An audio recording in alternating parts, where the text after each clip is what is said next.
देखते हैं क्वेश्चन में क्या बोला गया है। A ball starts falling with zero initial velocity on a smooth inclined plane forming an angle alpha with the horizontal. Having fallen the distance h, the ball rebounds elastically off the inclined plane. At what distance from the impact point will the ball rebound for the second time? तो यहाँ पर हमें बोला गया है कि यहाँ पर एक बॉल है जो एक इंक्लाइंड प्लेन जिसका एंगल ऑफ इंक्लिनेशन अल्फा है उसके ऊपर रिबाउंड करती है।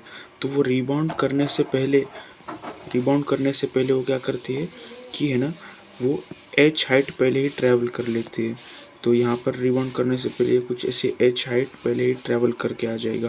तो फिर इससे हम इसकी वेलोसिटी निकाल सकते हैं। इनिशियली इसकी वेलोसिटी क्या थी, 0 थी। तो फिर v square equals to u square plus 2as वाला फॉर्मूला लगा देंगे, जहाँ पर a की वैल्यू क्या है, g। तो final velocity v square equals to initial velocity 0 थी तो प्लस 2gh। तो v की वैल्यू मिल गई √2gh। यहाँ हमें मिल गई v की वैल्यू। तो इसको हम मिनिमाइज कर लेते हैं। v की वैल्यू हमें मिल गई। तो अब क्या करते हैं हम, v की वैल्यू मिल गई तो फिर v क्या है, डायरेक्टली नीचे के डायरेक्शन में रहेगी इसकी वेलोसिटी। तो अगर मैं इस सरफेस को फिर से बनाऊं तो यहाँ पर v नीचे के डायरेक्शन में था तो ये एंगल था अल्फ़ा, तो ये एंगल 90 माइनस अल्फ़ा, तो ये एंगल अल्फ़ा।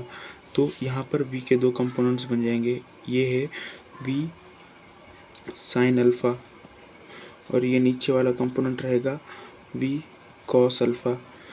तो बाद में जब इसके ऊपर कोलिजन हो जाएगा इलास्टिकली, तो बाद में जो वी कॉस अल्फा वाला है जो परपेंडिकुलर टू द सरफेस वाला कंपोनेंट है, इसकी डायरेक्शन पूरी तरह से अपोजिट हो जाएगी। तो फाइनली वेलोसिटी क्या रहेगी, फाइनली वेलोसिटी कुछ ऐसी रहेगी। तो फाइनली रहेगी वेलोसिटी, उसकी वेलोसिटी परपेंडिकुलर में रहेगी वी कॉस अल्फा और यहाँ पर हॉरिजॉन्टल में रहेगी वी साइन अल्फा। और हम जानते हैं कि वी की वैल्यू क्या है, √2gh। तो यहाँ पर हम इस है ना परपेंडिकुलर, ये जो प्लेन है अल्फ़ा एंगल वाला, हम इसके रिस्पेक्ट में मोशन को देखेंगे। तो फिर यहाँ पर g नीचे लग रहा है तो g के हम कंपोनेंट बना देते हैं। तो ये एंगल अल्फ़ा है तो ये एंगल 90 माइनस अल्फ़ा, तो ये एंगल अल्फ़ा। तो ये g का जो कंपोनेंट है वो रहेगा g कॉस अल्फ़ा और ये वाला जो कंपोनेंट है वो रहेगा g साइन अल्फ़ा। तो ये g के दो कंपोनेंट हो गए। तो हम जानते हैं कि जो टाइम पीरियड का फॉर्मूला होता है, टाइम पीरियड ये होता है 2u/g। तो 2u/g यानी u जो होता है वो परपेंडिकुलर, जो सरफेस को परपेंडिकुलर है, परपेंडिकुलर वाला कंपोनेंट ये सरफेस है, इसको परपेंडिकुलर में कौन सी वेलोसिटी है, v cos अल्फ़ा। तो ये वी कॉस अल्फ़ा जो है वो यू की जगह हमें डालना पड़ेगा और जी की वैल्यू जो होगी वो भी परपेंडिकुलर वाली होगी। तो जी कॉस अल्फ़ा ये इधर जी की जगह डालेंगे हम। तो फिर यहाँ से हमें टाइम पीरियड का वैल्यू क्या मिल जाएगी, v cos alpha 2v cos alpha by g cos alpha. तो यहाँ से कॉस अल्फ़ा माइनस कैंसिल हो जाएगा। तो इस टी की वैल्यू क्या हो जाएगी, 2v/g, जहाँ v की वैल्यू हमको पता है कि √2gh है। तो यहाँ हमें टी की वैल्यू मिल गई। तो टी की वैल्यू मिलने के बाद हम क्या करते हैं, अभी यहाँ पर वर्टिकल तो मोशन हो गया इस प्लेन के रिस्पेक्ट में, अभी इस प्लेन के रिस्पेक्ट में हॉरिजॉन्टल मोशन देखते हैं। तो हम हॉरिजॉन्टल मोशन में देखेंगे तो इसकी इनिशियल वेलोसिटी है वी साइन अल्फ़ा और हॉरिजॉन्टल में इसकी initial velocity v sine alpha और हॉरिजॉन्टल में एक्सेलरेशन है जी साइन अल्फ़ा। तो फिर यहाँ पर हम इक्वेशन ऑफ मोशन लगा देंगे इसका।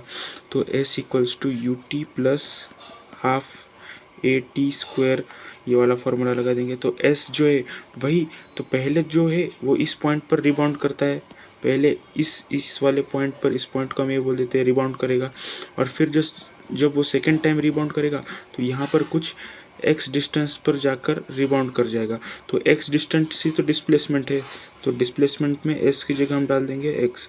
तो x रहेगा u यानी हॉरिजॉन्टल में जो उसकी है velocity v sign alpha into T जो टाइम पीरियड है हमारा, और हाफ इंटू जो हॉरिजॉन्टल में उसका एक्सेलरेशन है जो कि है g sine alpha into time period का स्क्वायर। तो फिर यहाँ से हम x क्या निकालेंगे, x की वैल्यू निकालेंगे v साइन अल्फ़ा इंटू जो टाइम पीरियड है वो है 2v/g प्लस हाफ इंटू जी साइन अल्फ़ा इंटू 2v/g का स्क्वायर यानी 4v² बाय जी स्क्वायर, ये वैल्यू आ गई। तो यहाँ से इसको सिंप्लीफाई कर लेंगे तो ये आ जाएगा 2v² sine alpha by g plus ये 2 × 2 = 4 हो जाएगा। तो फिर यहाँ पर से क्या आ जाएगा 2v² साइन अल्फ़ा बाय जी, यहाँ पर भी सेम आ जाएगा, ये जी से जी इसको कैंसिल कर देगा। तो यहाँ पर क्या आ गया 4v² साइन अल्फ़ा बाय जी, ये आ गई एक्स की वैल्यू। और वी की वैल्यू हम जानते हैं, वी की वैल्यू क्या थी √2gh। तो फिर v² की वैल्यू क्या आ जाएगी 2gh। तो x की वैल्यू क्या है 4 × 2gh into sine alpha by g. तो यहाँ जी से जी कैंसिल हो जाएगा। तो यहाँ पर क्या आ जाएगी एक्स की वैल्यू आ जाएगी 8 साइन अल्फ़ा इंटू एच। तो ये आ गई एक्स की value. This is the final answer. Thank you.